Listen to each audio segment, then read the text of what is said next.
मैं गॉड हूँ, तो सारे लोग अभी सुन लेते और टीवी पे भी सुन लेते, किस्सा खत्म होता। ये इतनी राजदारी क्या है कि तुम सामने कुछ तो सबूत दे दो हमें। जब मूसा हमारे मुकर्रर किए हुए वक्त पर कोहे दूर पर पहुँचे और उनके परवरदिगार ने उनसे कलाम किया तो कहने लगे कि ऐ परवरदिगार, मुझे अपना जलवा दिखा कि मैं तेरा दीदार करूं। फरमाया कि तुम मुझे हरगिज न देख सकोगे, हाँ पहाड़ की तरफ देखते रहो, अगर ये अपनी जगह पर कायम रहा तो तुम मुझको देख सकोगे। फिर जब उनके परवरदिगार ने पहाड़ पर तजल्ली की तो उसको रेजा रेजा कर दिया और मूसा बेहोश होकर गिर पड़े। फिर जब होश में आए तो कहने लगे कि तेरी जात पाक है और मैं तेरे हुजूर में तौबा करता हूँ और जो ईमान लाने वाले हैं उनमें सबसे अव्वल हूँ। अस्सलामु अलैकुम वरहमतुल्लाहि वबरकातुहू। Guys welcome back to my YouTube channel. बिस्मिल्लाहिर्रहमानिर्रहीम। सारे तारीफ अल्लाह रब्बुल आलमीन के लिए है जो रहमान है, रहीम है, जो मालिक यौमिद्दीन है। आज हम बात करने वाले एक बहुत ही इंपॉर्टेंट और सेंसिटिव टॉपिक पर कि अल्लाह का वजूद है, does God exist. Recently constitution club new Delhi में एक पब्लिक डिस्कशन हुई जहाँ पे जावेद अख्तर जो ओपनली एथिस्ट है, जो बिलीव नहीं करते गॉड के एग्जिस्टेंस पे, और इस्लामिक स्कॉलर मुफ्ती शमील नदवी के बीच एक एकेडमिक डिबेट हुई। इस डिबेट को सौरभ द्विवेदी ने मॉडरेट किया और टोन काफी रिस्पेक्टफुल रखा गया। ये डिबेट किसी रिलीजन को अटैक या प्रमोट करने के लिए नहीं थी, बल्कि logic, philosophy, morality and suffering जैसे इश्यूज पर सेंटर्ड थी। आज की इस वीडियो में हम मुफ्ती शमील नदवी के आर्ग्यूमेंट्स को सिंप्लीफाई करेंगे, जावेद अख्तर के ऑब्जेक्शंस का लॉजिकल प्लस कुरानिक जवाब देंगे और देखेंगे कि इस्लाम अल्लाह को कैसे रीजन, फितरा और इंटेलेक्ट से प्रूव करता है। ये वीडियो में ना गाली है ना नफरत है, सिर्फ हक, लॉजिक और कुरान की बात होगी। मुफ्ती शमील नदवी ने डिबेट की शुरुआत में एक बहुत इंपॉर्टेंट बात कही। साइंस या स्क्रिप्चर दोनों गॉड के एग्जिस्टेंस को प्रूफ या डिसअप्रूव करने का कॉमन स्टैंडर्ड नहीं बन सकती, और ये बात बिल्कुल लॉजिकल है। साइंस की लिमिट क्या है? साइंस सिर्फ फिजिकल चीजों को स्टडी करता है, जैसे कि मैटर, एनर्जी, स्पेस, टाइम, लेकिन अल्लाह फिजिकल नहीं है। कुरान कहता है लईसा कमिथिलिही शै,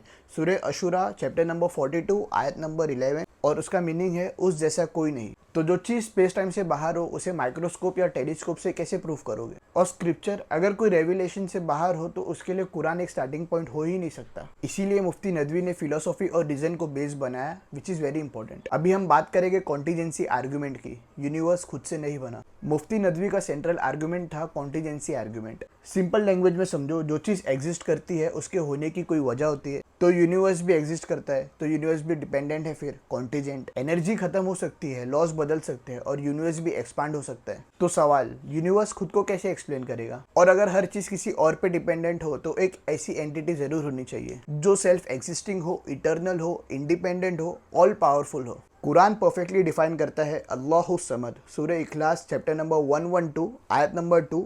इसका मतलब है अल्लाह बेनियाज है, सब उस पर डिपेंड करते हैं, और Allah is the creator of everything, सूरह जुमार चैप्टर नंबर 39 आयत नंबर 62। ये फिलोसॉफिकल नेसेसिटी है, ब्लाइंड फेथ नहीं। मुफ्ती नदवी ने कहा यूनिवर्स के लॉज रैंडम नहीं लगते, और सच में ग्रेविटी एग्जैक्ट वैल्यू पे, ऑक्सीजन एग्जैक्ट प्रोपोर्शन में, अर्थ परफेक्ट डिस्टेंस पर एक छोटी सी इम्बैलेंस इक्वल टू लाइफ खत्म। अभी हम आते हैं हमारे सबसे फेवरेट टॉपिक पर, कुरान चैलेंजेस मैनकाइंड। एकदम ध्यान से सुनो।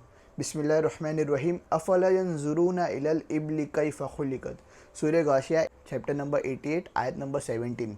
इसका मतलब ये है, क्या ये लोग देखते नहीं कि चीज़ें कैसे पैदा की गई? जावेद अख्तर ने कहा gods change with time. Greek, Roman, Egyptians gods खत्म हो गए। इसका जवाब सिंपल है, फॉल्स गॉड का खत्म होना, which is obvious and which is not equal to true God का खत्म होना। भाई जो सच है वो हमेशा रहेगा, पहले भी थे, है और हमेशा रहेंगे। ला इलाहा इल्लल्लाह मुहम्मदुर रसूलुल्लाह। इस्लाम हमेशा से एक ही बात करता है, या गॉड इज वन गॉड। सूरह बकरा चैप्टर नंबर 2 आयत नंबर 163। अल्लाह रब्बुल आलमीन ना तो किसी के बाप है ना किसी के बेटे हैं। अल्लाह कोई मिथियोलॉजिकल कैरेक्टर नहीं है, बल्कि नेसेसिटी बीइंग है। He neither begets nor is born, सूरह इखलास चैप्टर नंबर 112 आयत नंबर 3। जावेद अख्तर ने कहा faith is believe without evidence. कुरान बार बार कहता है अफा तकीलून, क्या तुम अकल नहीं लगाते? अफा ततफक्करून, क्या तुम सोचते नहीं?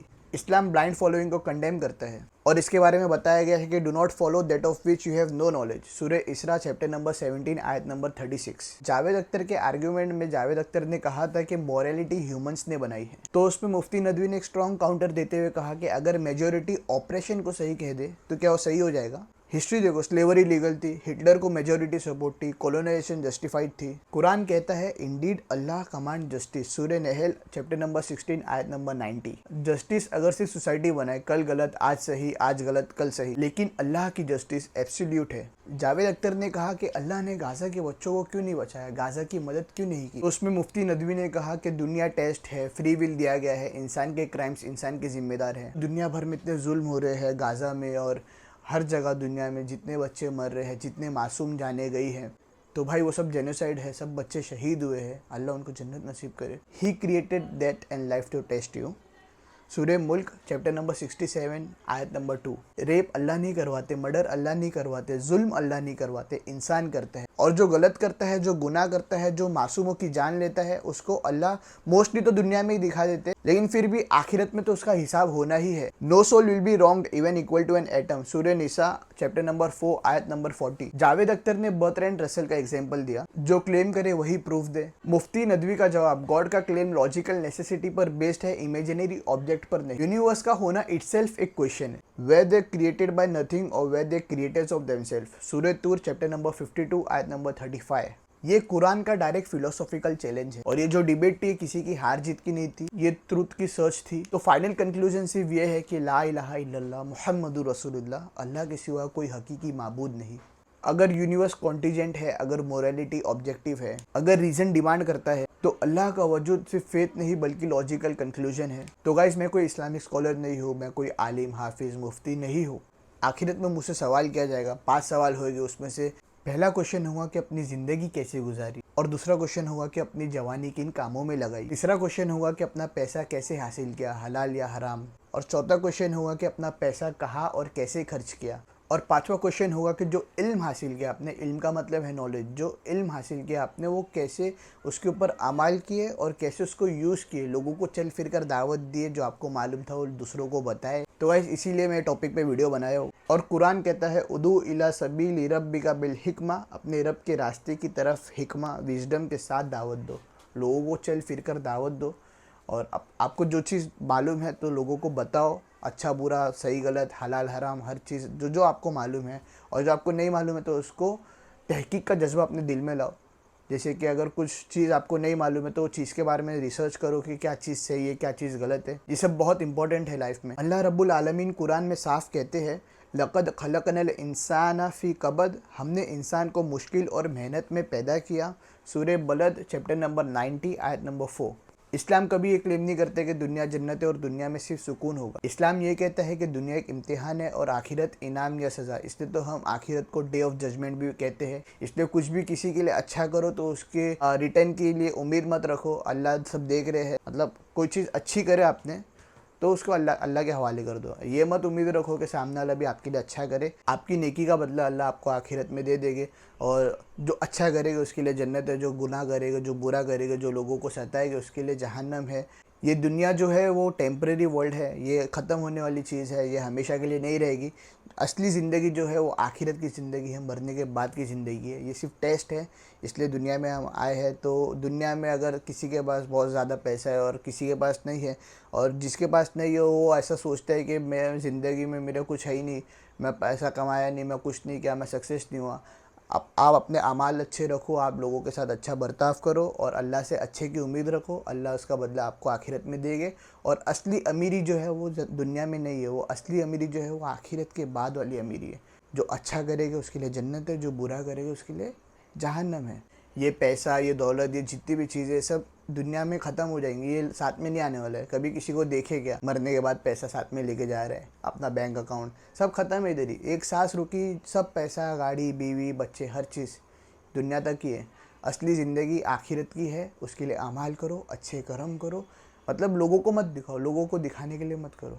इस तरह नेकी करो कि अपने बाएं हाथ को भी पता ना हो, अगर राइट हैंड से दो तो अपने लेफ्ट हैंड को भी पता ना हो कि हमने दिए। अल्लाह फरमाते हैं अल्लज़ी खलक़ल मौत वल हयात लियब्लुवकुम, उसने मौत और ज़िंदगी इसलिए पैदा की ताकि तुम्हें आजमाए, सूरह मुल्क चैप्टर नंबर 67 आयत नंबर 2। और कई लोग कहते हैं कि अगर अल्लाह है तो जुल्म क्यों है दुनिया में। कुरान में अल्लाह ताला फरमाते हैं वह हदैनाहुन अजदैन, हमने इंसान को दोनों रास्ते दिखा दिए। सूरह बलद में चैप्टर नंबर 90 आयत नंबर 10। और एक और जगह इन्ना हदैनाहु सबीला इम्मा शकीरन व इम्मा कफूरा, हमने रास्ते दिखा दिए, अब या तो शुक्र करे या कुफर करे। सूरह इंसान चैप्टर नंबर 76 आयत नंबर 3। आप भी सोचो अगर अल्लाह गुनाह तुरंत रोक दे और अगर अल्लाह तुरंत गुनहगारों को सजा जगह पे दे दे तो फिर इम्तिहान का मकसद क्या रहा। अल्लाह जुल्म को पसंद नहीं करता, लेकिन अल्लाह इंसान को मोहलत देता है। कुरान में अल्लाह ताला मेंशन करते हैं वला तहसबनल्लाह गफीलन अम्मा यमलुज़ ज़ालिमून, ज़ालिमून के आमाल से अल्लाह को गाफिल मत समझना।